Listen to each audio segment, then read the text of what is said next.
Universidad Veracruzana, 9 de junio de 2021, Facultad de Ciencias Químicas, Ingeniería en Biotecnología, Experiencia Educativa Ecuaciones Diferenciales, Catedrático Ingeniero Octavio González Luna.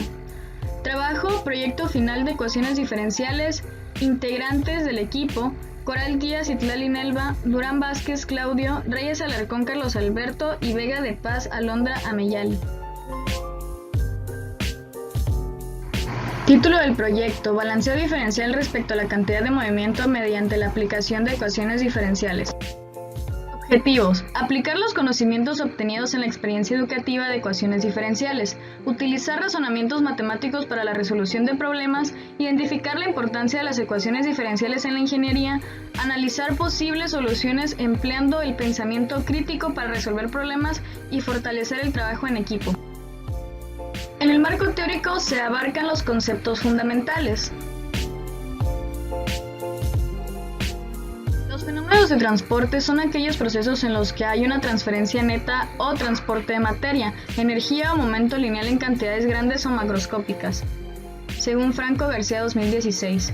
Los tipos de fenómenos de transporte: el flujo de fluidos. Existen fuerzas no equilibradas en el sistema, no hay equilibrio mecánico y partes del sistema se mueven. La conducción eléctrica: al aplicar un campo eléctrico, las partículas con carga, electrones o iones, se mueven produciendo una carga eléctrica.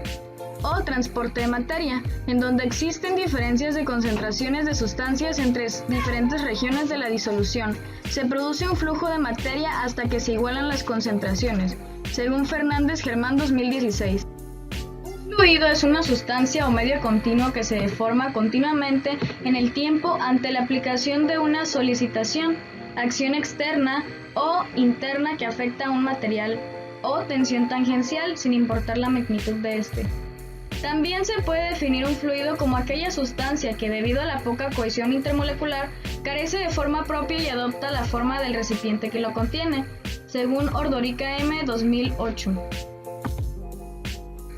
El concepto de viscosidad nació con Newton, cuando en su obra Principia Mathematica afirmó que la resistencia ejercida, y que surge a partir de una falta en el deslizamiento de un fluido, si el resto de los factores se mantienen, es proporcional a la velocidad a la que las partes de un fluido son separadas entre sí.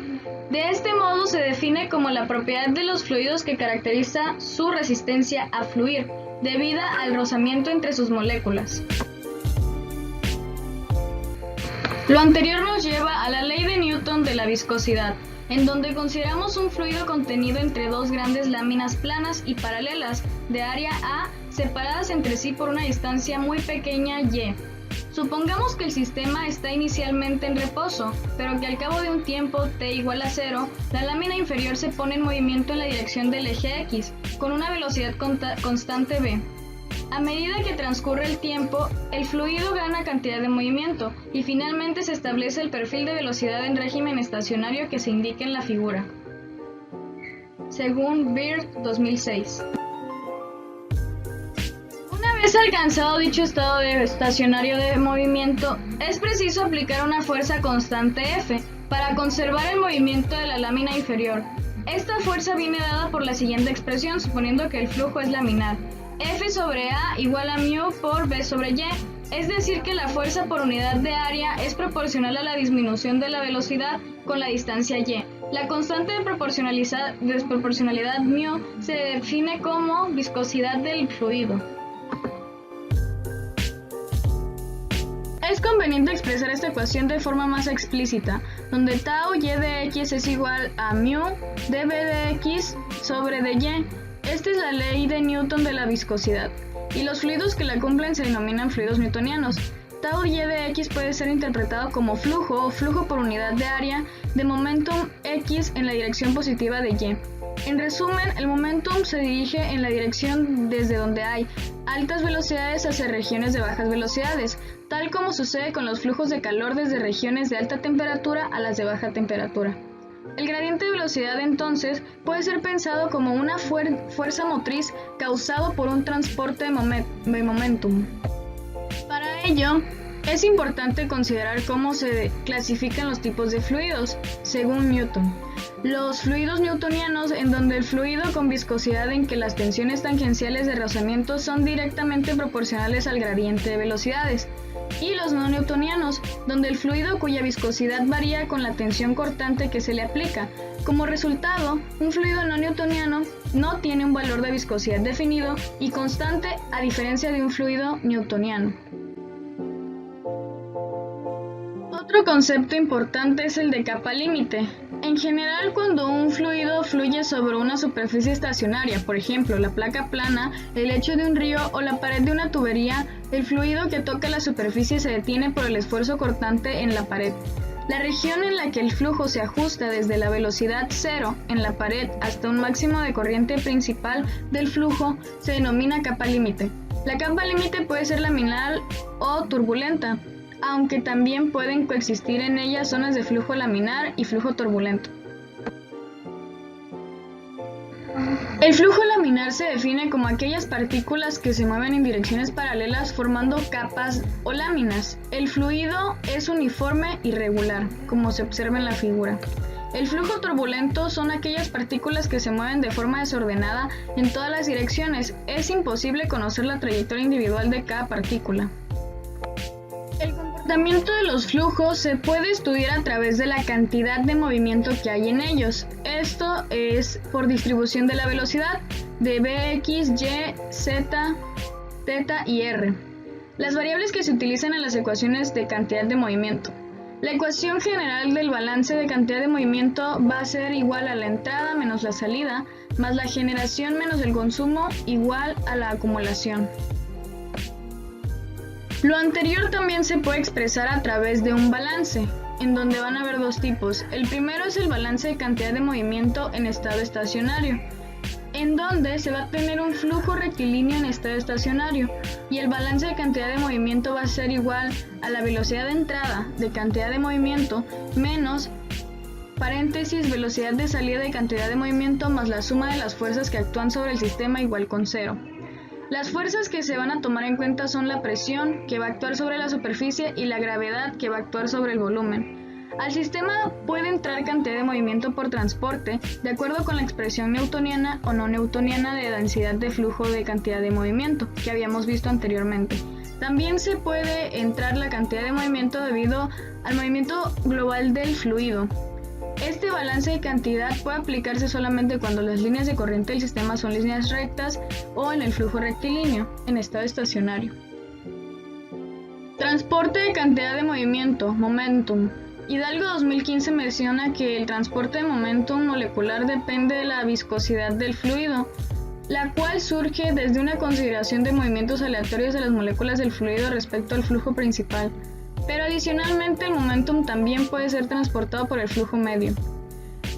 Este proceso se denomina transporte convectivo, en donde el transporte convectivo se define como, además del transporte molecular de momentum, que resulta de la consecuencia de la transferencia de movimiento entre las moléculas, también va a existir el flujo de momentum debido al movimiento de bulto o movimiento convectivo del fluido. Esta transferencia de movimiento tiene que ver con el flux másico que atraviesa un plano dado del fluido. El otro tipo de balance de cantidad de movimiento es el estado no estacionario, en donde la velocidad de acumulación de la cantidad de movimiento va a ser igual a la velocidad de entrada de cantidad de movimiento menos la velocidad de salida de cantidad de movimiento, más las fuerzas de la suma de fuerzas que actúan en el sistema. La cantidad de movimiento de entrada y de salida en un estado no estacionario se va a deber a dos mecanismos, el transporte convectivo y viscoso. El transporte convectivo, como ya se puso anteriormente, va a ser el flux másico por la velocidad, en donde la cantidad de movimiento por transporte convectivo va a ser igual al flujo másico a través de la cara Y por el componente de velocidad en dirección X.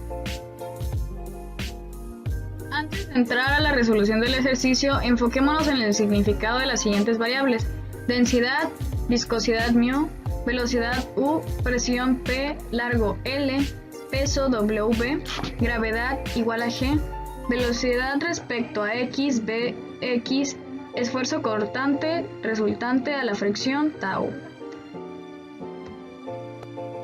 La fórmula para el cálculo de cantidad de movimiento es la siguiente.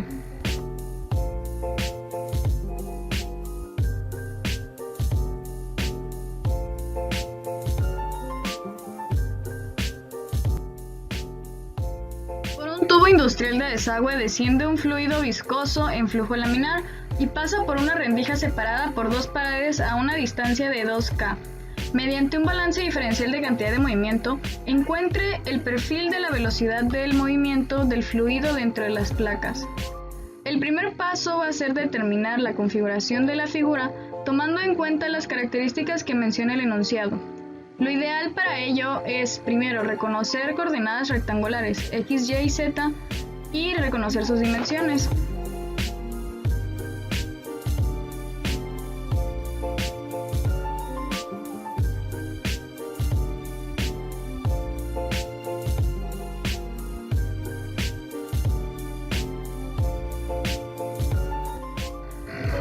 Vamos a considerar un mapa de 3 dimensiones, en donde podemos analizar en qué dirección se mueve el fluido y a su vez visualizar la coordenada donde el cambio de movimiento se da.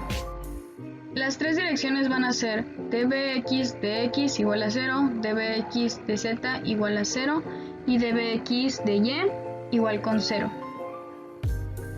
Determinando las condiciones que hay en movimiento, es posible hacer un análisis de sus velocidades, en donde, como mencioné, bx va a ser igual a 0, by va a ser diferente de 0 y bz va a ser igual a 0.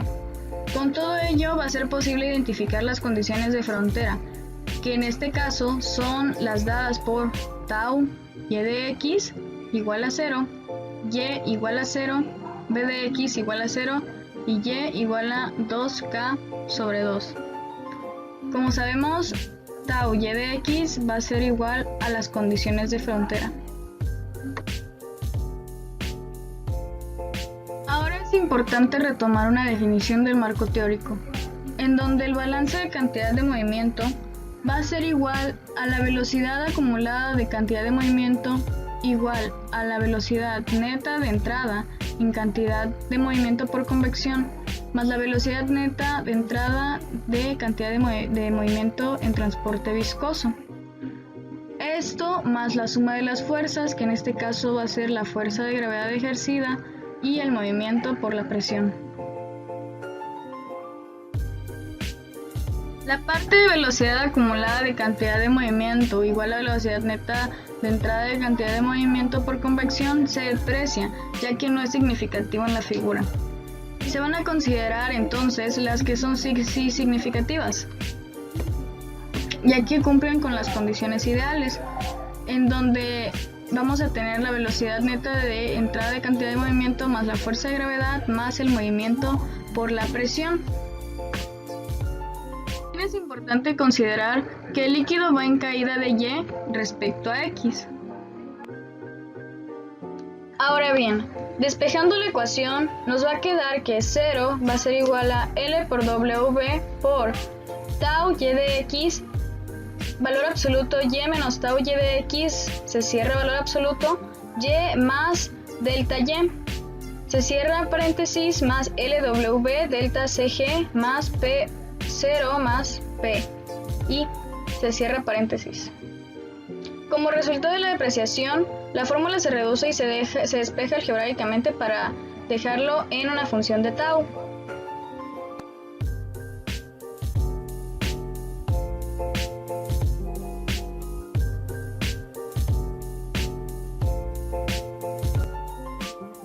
La expresión anterior se divide entre el elemento diferencial de volumen, que en este caso va a ser delta y.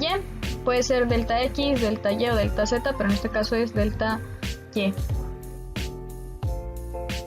Y se obtiene d tau sobre dy igual a cg más p0 menos pl sobre 2.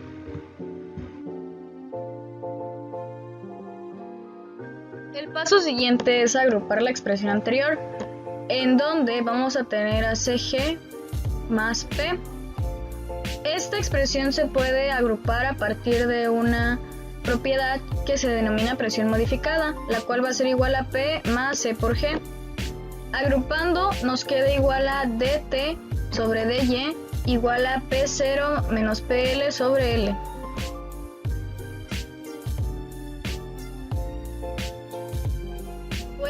integramos y nos va a quedar igual a tau igual a P0 menos PL sobre L por Y más C1.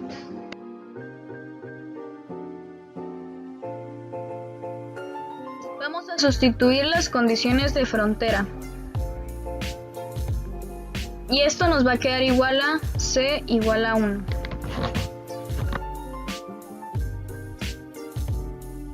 Hasta este punto ya podemos usar la ley de Newton para la viscosidad, como se ve a continuación, en donde dBx va a ser igual a P0 menos PL sobre mu L por Y de Y. Y a este modo llegamos a una segunda ecuación diferencial que se resuelve por separación de variables. Ahora bien, la expresión anterior se puede integrar y nos queda b de x igual a menos P0 menos PL sobre 2 mu L y cuadrada más C2. Tomando en cuenta todas las condiciones de frontera, sustituimos y la ecuación nos quedaría del siguiente modo: 0 igual a menos P0 menos PL sobre 2 mu L por 2K sobre 2 más C2.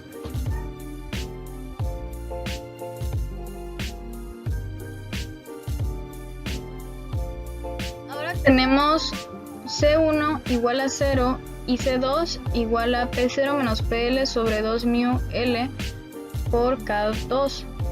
Por último, se sustituye C1 y C2 en los perfiles de velocidades, lo cual nos va a dar ese resultado de Bx menos P0 menos PL sobre mu L y cuadrada más 0 P0 menos PL sobre 2 mu L K2. Con ello ya se puede tener el perfil de la distribución de las velocidades, que nos va a ser igual a la siguiente expresión de Bx menos P0 menos PL sobre mu L menos Y cuadrada más K2 sobre 2.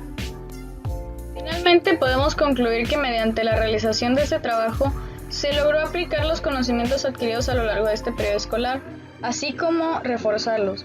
De igual forma, con el trabajo de investigación se pudo analizar una aplicación en la vida real de las ecuaciones diferenciales. Esto es de suma importancia, debido a que la mayoría de los problemas que se pueden presentar en la ingeniería tienen como solución un modelo de planteamiento matemático. Finalmente se concluyó que como futuros ingenieros se debe de otorgar la debida importancia al modelo matemático, en especial a ecuaciones diferenciales, debido a que nos proporcionan una herramienta fundamental para la resolución de problemas tanto en ingeniería como en biotecnología.